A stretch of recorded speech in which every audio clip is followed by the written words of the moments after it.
제20장. 그때 히스기야가 병들어 죽게 되매 아모스의 아들 선지자 이사야가 그에게 나와서 그에게 이르되, 여호와의 말씀이 너는 집을 정리하라, 내가 죽고 살지 못하리라 하셨나이다. 히스기야가 낯을 벽으로 향하고 여호와께 기도하여 이르되, 여호와여, 구하오니 내가 진실과 전심으로 주 앞에 행하며 주께서 보시기에 선하게 행한 것을 기억하옵소서. 하고 히스기야가 심히 통곡하더라.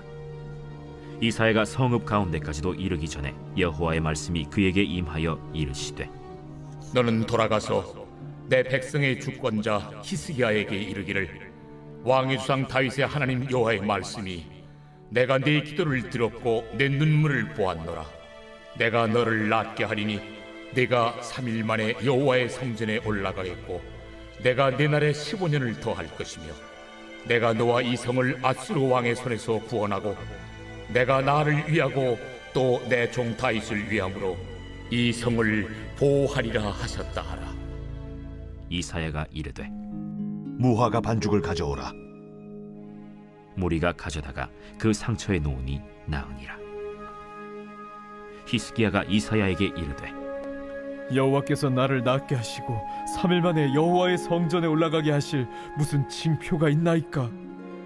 여호와께서 하신 말씀을 응하게 하실 일에 대하여 여호와께로부터 왕에게 한 징표가 이 말이이다. 해 그림자가 10도를 나아갈 것이니이까, 혹 10도를 물러갈 것이니이까. 그림자가 10도를 나아가기는 쉬우니 그리할 것이 아니라 10도가 뒤로 물러갈 것이니이다. 선지자 이사야가 여호와께 간구하매 아하스의 해시계 위에 나아갔던 해 그림자를 10도 뒤로 물러가게 하셨더라. 그때 발라단의 아들 바벨론의 왕 브로닥 발라단이 히스기야가 병들었다 함을 듣고 편지와 예물을 그에게 보낸지라. 히스기야가 사자들의 말을 듣고 자기 보물고의 금은과 향품과 보배로운 기름과 그의 군기고와 창고의 모든 것을 다 사자들에게 보였는데, 왕궁과 그의 나라 안에 있는 모든 것 중에서 히스기야가 그에게 보이지 아니한 것이 없더라.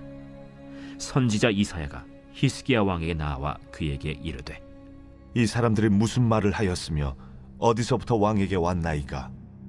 먼 지방 바벨론에서 왔나이다. 그들이 왕궁에서 무엇을 보았나이까? 내 궁에 있는 것을 그들이 다 보았나니 나의 창고에서 하나도 보이지 아니한 것이 없나이다. 여호와의 말씀을 들으소서. 여호와의 말씀이 날이 이르리니 왕궁의 모든 것과 왕의 조상들이 오늘까지 쌓아두었던 것이 바벨론으로 옮긴 바 되고 하나도 남지 아니할 것이요, 또 왕의 몸에서 날 아들 중에서 사로잡혀 바벨론 왕궁의 환관이 되리라 하셨나이다. 당신이 전한 바 여호와의 말씀이 선하니이다. 만일 내가 사는 날에 태평과 진실이 있을진데 어찌 선하지 아니하리요? 히스기야의 남은 사적과 그의 모든 업적과 저수지와 수도를 만들어 물을 성 안으로 끌어들인 일은 유다 왕 역대 지략에 기록되지 아니하였느냐? 히스기야가 그의 조상들과 함께 자고 그의 아들 므낫세가 대신하여 왕이 되니라.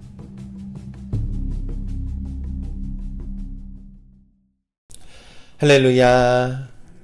이른 새벽 우리 주님 전에 오신 믿음의 성도님들을 환영하고 축복합니다. 이 아시리아 이 왕이었던 이 사네림 왕이 편지를 보내서 이 히스기야에게 내용을 전달하기를, 이 너희들의 신은 이 너희들을 보호할 힘과 능력이 없다라고 하는 그런 조롱 섞인 편지였죠. 이 19장 한 35절의 말씀을 살펴보면, 이 하나님께서 하나님의 사자가 나와서 이 아수르 진영에 있는 군사들 18만 5천 명을 이 하룻밤 사이에 모든 것을 송장이 되게 하였더라라고 성경은 기록하고 있습니다. 여러분, 그것이 하나님의 능력입니다. 하나님의 능력은요, 단 한 줄 성경에 기록된 그 한 줄로 표현이 될 정도로 그 18만 5천 명의 군사를 이 송장으로 만들어 버릴 정도의 능력이 하나님께 있음을 우리가 믿는 것입니다. 히스기야 왕은 이 하나님의 기적을 깊이 경험을 했습니다. 이 단지 개인의 구원이 아니라 이스라엘 역사의 이 전체의 구원이었기 때문에 이 얼마나 감격스럽고 얼마나 기뻤겠습니까? 그러한 기쁨과 은혜가 넘쳐났음에도 불구하고 그의 인생에서 이제 청천벽력과 같은 그러한 소식을 접하게 됩니다. 바로 그가 병에 걸려서 죽게 된다라고 하는 그러한 소식이죠. 여러분, 이 땅의 모든 사람들은 죽음을 맞이하게 됩니다. 이 병든 히스기야를 찾아온 이사야 선지자는요, 이 하나님의 명령을 전합니다. 그 명령이 무엇이냐? 이 말씀을 살펴보니, 이제 히스기야 왕이 죽을 것이니 죽음의 삶을 정리하라라는 것입니다. 그러니까 그 삶을 정리하라라는 것이죠. 여러분, 죽음은 예고 없이 오기 때문에 우리는 늘 경각심을 지니고 삶에 대해서 이 하나님 앞에 그러한 뜻을 묻고 살아야 하는 겁니다. 이 하나님께서는 히스기야의 이 병을 보시고 너의 삶을 잘 마무리하는 그러한 시간을 주었다라는 것이죠. 히스기야의 삶을 정리할 것을 명령받아서 이제 그의 죽음을 맞이해라라고 하는 하나님의 뜻이 담겨 있습니다. 그런데 히스기야가 20장 2절과 3절에서 말씀을 살펴보니 히스기야가 이 낯을 벽으로 향하고 하나님께 기도하여 이르되 여호와여 구하오니 내가 진실과 전심으로 주 앞에 행하며 주께서 보시기에 선하게 행한 것을 기억하옵소서 하고 히스기야가 심히 통곡하더라. 이 삶의 바른 정리는 이 기도에서부터 시작이 됩니다. 히스기야는 이 자신의 과거를 하나님 앞에서 고백합니다. 하나님, 그래도 저의 인생은 이 하나님께 정직히 행하지 않았습니까? 하나님, 그것을 좀 기억해 주시옵소서. 어찌 보면 히스기야는요, 더 살려주십시오라고 하는 그런 기도를 드린 것은 아닙니다. 하나님께 자의 삶을 기억해 달라고 그러면서 눈물을 흘렸다라는 것이죠. 이 히스기야의 기도의 결과는 우리가 잘 알고 있습니다. 이 하나님께서 그 마음을 돌이켜서 15년을 더 살게 했다라는 것이죠. 히스기야의 기도가 무엇인가? 그는 힘이 있고 간절했기 때문에 하나님께서 마음을 돌이키신 것이다 라고 우리가 이렇게 생각할 수도 있습니다. 그러나요? 그러한 것이 아니라 하나님의 더 깊으신 뜻이 오늘 성경의 말씀에 더 담겨 있다라는 것입니다. 사실 히스기야의 이 생명을 15년 더 연장을 해준 것은 히스기야의 기도 때문이 아니라 바로 다윗 왕과 맺은 언약으로 인해서 히스기야에게 조금 더 새로운 기회를 부여하면서 두 가지의 목적이 있음을 성경에서 말씀하고 있습니다. 첫째는 히스기야의 삶을 바르게 정리할 시간을 더 준 것입니다. 그러니까 15년이라고 하는 시간은요, 그의 삶을 더 깨끗하게 잘 마무리하라라고 하는 그런 시간을 더 주신 것입니다. 그리고 그 시간을 통해서 하나님의 영광이 드러나게 하라라고 하는 그러한 목적이 있었다라는 것입니다. 히스기야는 그 15년의 시간을 이젠 어떻게 보내야 할까요? 여러분, 우리가 생명을 연장을 했지만 이 성경에서 말씀하시기를 분명히 15년이라는 시간만이 연장이 된 것이다 라는 것이죠. 히스기야는 이사야 선지자에게 그러한 증표가 있으면 좀 보여주십시오 라고 요청을 합니다. 그러면서 이 성전 계단에 있는 그림자가 있죠. 그림자가 뒤로 가게 하는, 시간에 따라 이렇게 정방향으로 가야 하는 그 그림자가 그러한 히스기야의 요청에 따라서 이 하나님께서 그 그림자를 거꾸로 가게 했다라는 그러한 장면이 나와 있습니다. 여러분, 그것은 무엇입니까?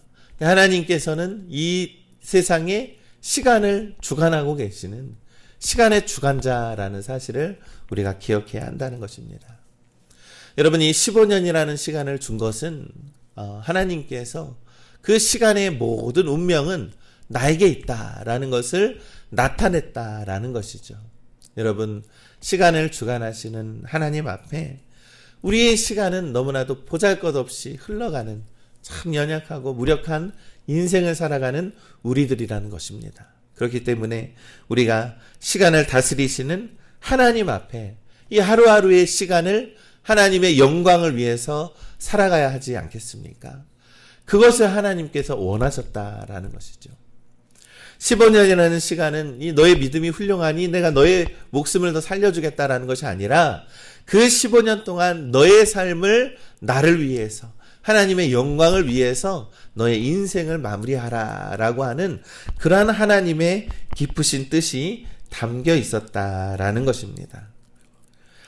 그러나 안타깝게도 이 15년의 삶을 연장받은 이 히스기야의 삶은 오히려 그 전에 있었던 삶보다 더 부족한 삶을 살게 됩니다. 이 이후에 이 바벨론이라고 하는 나라가 더욱더 강성해지기 시작을 했습니다. 그래서 이 바벨론의 사신을 초대해서 이 아수르를 견제하고 또한 국가의 사찰단을 이렇게 보내게 됩니다. 이러한 것은요, 그가 이제 군사력과 정치력과 이 외교력을 가지고 이 신흥 강국인 바벨론을 끌어들였다라는 것입니다. 이사야서 39장 2절에 따르면 이 바벨론의 사신의 방문을 히스기야가 기뻐했다라고 기록을 하고 있습니다. 그는 그의 인생을 잘 마무리하기는커녕 오히려 하나님의 뜻을 저버리고 오히려 인간적이고 오히려 정치적인 그러한 행보를 보였다라는 것입니다. 여러분, 육체는 쇠하고 결국에는 죽음을 맞이하게 되었다라는 것이죠. 그러나 그 시간에 그동안에 기도했던 히스기야의 삶이 아니라 오히려 그 삶을 오히려 육체적인 삶으로 삶을 살아갔다라고 하는 히스기야 왕의 오점이 오늘 열왕기하 20장에 담겨 있다는 것입니다. 우리 믿음의 성도 여러분, 이 성도의 우리의 기도는 나의 뜻과 나의 뜻이 이루어지는 것이 아닙니다. 내 뜻을 허락받는 것이 기도가 아닙니다. 우리의 기도는 하나님을 드러내고 하나님을 영광스럽게 하는 것이 우리의 목적과 목표가 되어야 합니다. 이 히스기야는 기도를 통해서 이 15년을 연장을 받았지만 그의 중심은 하나님과 무관했기 때문에 이 17절과 18절의 말씀을 보면 하나님의 심판의 예언이 임하게 된다라는 것이죠.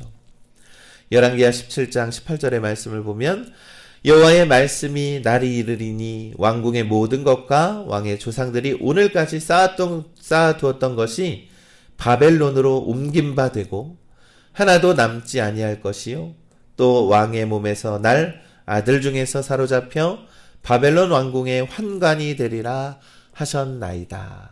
아멘. 여러분, 이 한 사람의 이 그릇된 삶의 모습 때문에 삶의 정리를 잘 하지 못하고 마지막까지 끝까지 하나님의 말씀대로 살지 못했던 히스기야의 왕의 어리석은 인생 때문에 그 다음 세대까지도 영향을 끼치는 아주 안타까운 그러한 예언을 맞이하게 됩니다. 그럼에도 불구하고 히스기야는 오히려 아랑곳하지 않습니다. 이사야 39장 8절에 기록된 바 히스기야는 이렇게 말하고 있습니다. 히스기야가 이사야에게 이르되 당신이 이른바 여호와의 말씀이 좋소이다 하고 또 이르되 내 생전에는 평안과 견고함이 있으리로다 하니라. 그러니까 이 자신의 인생에서는 그러한 역경이 없을 것이다 라고 하면서 안도하고 있었다라는 것이죠.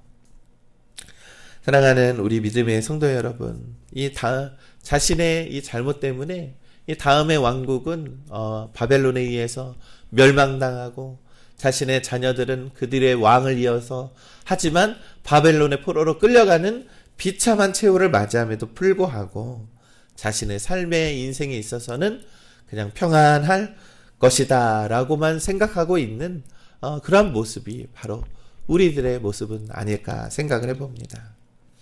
우리는 히스기야의 모습을 반면교사로 삼아야 할 것입니다. 우리가 바른 기도, 바른 믿음을 지니지 않으면 그의 기도와 믿음의 행위가 오히려 참담해진다라는 것입니다. 사랑하는 우리 믿음의 성도 여러분, 우리는 사실 히스기야 왕처럼 연약한 존재입니다. 우리의 삶은 늘 이기적인 본성 가운데에서 늘 무너지고 늘 실패하고 죄를 지을 때가 많이 있습니다. 그러나 하나님의 영광을 위한 바른 기도, 하나님께 나아가는 바른 믿음을 가지고 우리의 삶을 잘 조명하고 잘 하나님 앞에서 잘 나타내는 그런 믿음의 성도들 되시기를 간절히 소망합니다. 오늘 이 하루가 하나님의 영광을 위한 하루가 되시기를 간절히 소망하고 오늘 우리의 삶이, 앞으로의 삶이 하나님께 영광을 돌리는 믿음의 삶을 살아가시는 우리 믿음의 성도님들 되시기를 주님의 이름으로 간절히 축원합니다.